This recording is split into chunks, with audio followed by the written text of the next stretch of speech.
All, welcome to Soujanya stories. అందరు ఎలా ఉన్నారు? నేను బాగున్నాను. మన ఛానల్లో వీడియోస్ అప్లోడ్ చేసి ఆల్మోస్ట్ 1 ఇయర్ అవుతుంది. ఈ 1 ఇయర్లో నా ప్రెగ్నెన్సీ, నా డెలివరీ, ఆఫ్టర్ డెలివరీ ఈ సిచ్యుయేషన్స్ వల్ల మన ఛానల్లో పోస్ట్ చేయలేకపోయాను. సో ఇవాళ నా ప్రెగ్నెన్సీ జర్నీ మొత్తం మీతో షేర్ చేసుకోవాలనుకుంటున్నాను.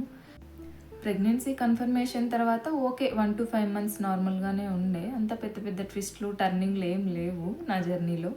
5th month నుంచి స్టార్ట్ అయిందనమాట పెద్ద ట్విస్ట్ అనేది.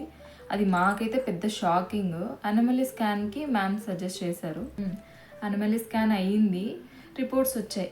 మ్యామ్ చూసి సర్విక్స్ షార్ట్గా ఉంది అని చెప్పారు. నేనేమనుకున్నా, ఓకే షార్ట్గా ఉంది అంటే ఏదైనా మెడికేషన్స్ ఇస్తారేమో, టాబ్లెట్స్ వాడాల్సి వస్తుందేమో అని కూల్గా ఉన్నా. అక్కడ నా ఎక్స్పెక్టేషన్స్ అనేవి ఏవి వర్కౌట్ అవ్వలేదు. మ్యామ్ సీరియస్గా చెప్పేశారు, మీకు బేబీ కావాలంటే సర్విక్స్కి స్టిచెస్ వేసుకోవాలి, లేదంటే వితిన్ 10 to 15 daysలో డెలివరీ అయిపోతుంది అని చెప్పేసి అన్నారు. నేను నా హస్బెండ్ 1 minute కూడా ఆలోచించలేదన్నమాట. ఇమీడియట్గా హాస్పిటల్లో అడ్మిట్ అయిపోయాము.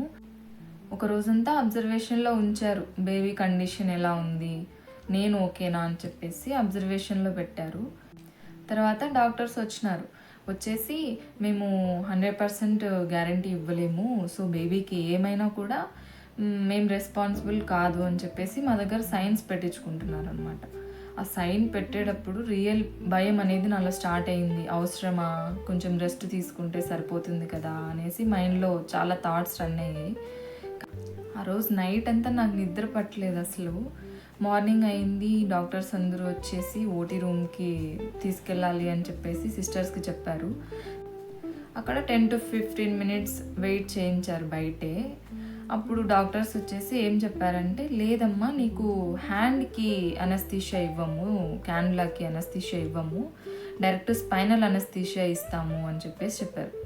నాకు లేదు సార్, మీరు ముందు రోజు స్పైనల్ అనస్థీషియా ఇవ్వము, క్యాన్లా అనస్థీషియా ఇస్తాము అని చెప్పేసి చెప్పారు కదా అంటే, బేబీకి నీకు రిస్క్ ఉండొచ్చు, అందుకే మేము అలా ఆలోచించేసి మేము హ్యాండ్కి ఇవ్వట్లేదు, స్పైనల్ అనస్థీషియా ఇస్తాము అని చెప్పారు. నాకు ముందే స్పైనల్ అనస్థీషియా అంటే కొంచెం భయం ఉండేది. మా ఇంట్లో వాళ్ళు అలా ఇలా ఆపరేషన్స్ జరిగిన వాళ్ళు చెప్పేవాళ్ళు. అప్పుడు నా హస్బెండ్ పట్టుకొని గట్టిగా ఏడ్చేసిన, నాకు ఓకే ఇది నా బేబీ కోసం నేను తప్పకుండా చేయాలి అని చెప్పేసి చాలా స్ట్రాంగ్గా ఫిక్స్ అయిపోయినా. భయము అవన్నీ పక్కన పెట్టేసి కామ్గా ఉన్నాను అనమాట. ఓటీ రూమ్లోకి తీసుకెళ్ళిన తర్వాత స్పైనల్ అనస్థీషియా స్టార్ట్ చేసిన తర్వాత ఒకసారి ప్రిక్ చేసి మళ్ళీ తీసేసినారు. కరెక్ట్గా పొజిషన్ అవ్వలేదు అని చెప్పేసి మళ్ళీ ప్రిక్ చేసినారు. ఆపరేషన్ అయిపోయింది, అంతా ఓకే.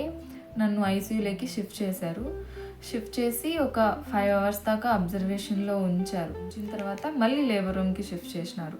ఆ నైట్ అంతా ఆ రూమ్లోనే ఉంచేసి తర్వాత నన్ను జనరల్ వార్డ్కి షిఫ్ట్ చేసినారు. జనరల్ వార్డ్లో మళ్ళీ 2 to 3 days ఉన్నాను అనమాట. అప్పుడు డాక్టర్స్ వచ్చి, నువ్వు కంప్లీట్గా బెడ్ రెస్ట్ తీసుకోవాలమ్మా, ఏ పని చేయకూడదు అని చెప్పారు. కానీ మనం అలాంటి సిచ్యుయేషన్లో లేము. Nobody is there taking care of me. Only my husband is there, but he also have his work. And that time my in-laws, my mother, my father, nobody is there for me. So guys, don't plan for babies until you are physically, mentally, financially stable. Everybody will say plan for kids, we will take care of the baby and you. But the reality is not like that. You need to take care of the baby and cervical encirculate process అలా అయిందనమాట. అయిన తర్వాత discharge అయ్యి ఇంటికి వచ్చి okay rest తీసుకోవడానికి try చేశాను. Almost every 3 weeks ఒకసారి మళ్ళీ డాక్టర్ అపాయింట్మెంట్ ఉండే.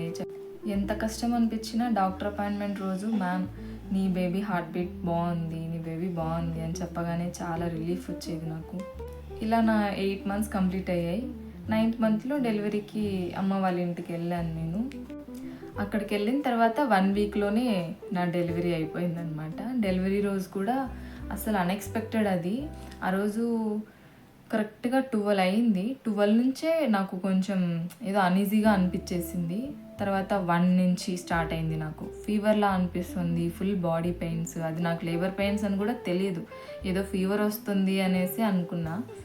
మార్నింగ్ అయ్యే వరకు ఆ పెయిన్స్ని అలానే బేర్ చేస్తూ ఇంటి దగ్గరే ఉండిపోయాను. తర్వాత మేము 6కి అలా హాస్పిటల్కి బయలుదేరాము. 6:45, 7కి అలా వెళ్ళిపోయాము అక్కడికి. కానీ అక్కడికి వెళ్ళిన తర్వాత ఎవరు లేరు హాస్పిటల్లో, నర్సులు కానీ డాక్టర్ కానీ ఎవ్వరు లేరు. 10 వరకు అలానే ఉన్నాం. 10-10:30 ఆ మధ్యలో మ్యామ్ వచ్చి చెకప్ చేశారు. ఇవి పెయిన్ స్టార్ట్ అయ్యాయి, మిమ్మల్ని ఓటీ రూమ్కి షిఫ్ట్ చేస్తాము అని చెప్పేసి పంపించారనమాట. ఓటీ రూమ్కి వెళ్ళిన తర్వాత కొద్దిసేపటి వరకు నార్మల్గా పెయిన్ ఉండే, ఐ కెన్ బేర్ ఇట్లే అనిపించేసింది. కొద్దిసేపటి తర్వాత స్టార్ట్ అయింది నాకు రియల్ పెయిన్స్ అనేవి. అప్పుడు నేను నా వల్ల కాదు, నేను సీ సెక్షన్కి రెడీ అని చెప్పేసి మా అమ్మతో వెళ్ళి డాక్టర్కి చెప్పమని చెప్పాను. వాళ్ళు బయటికి వెళ్ళి ఆ లోపలికి వచ్చేసి చెప్పాంలే డాక్టర్ వస్తున్నారు అని చెప్పేసి అబద్ధం చెప్పారు నాతో. బేబీని నాకు చూపించిన ఆ క్షణం it was very memorable for me.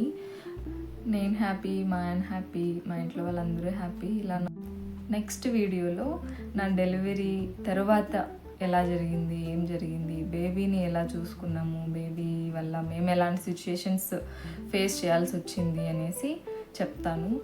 So thanks for listening. Please like, share and subscribe to Soujanya stories.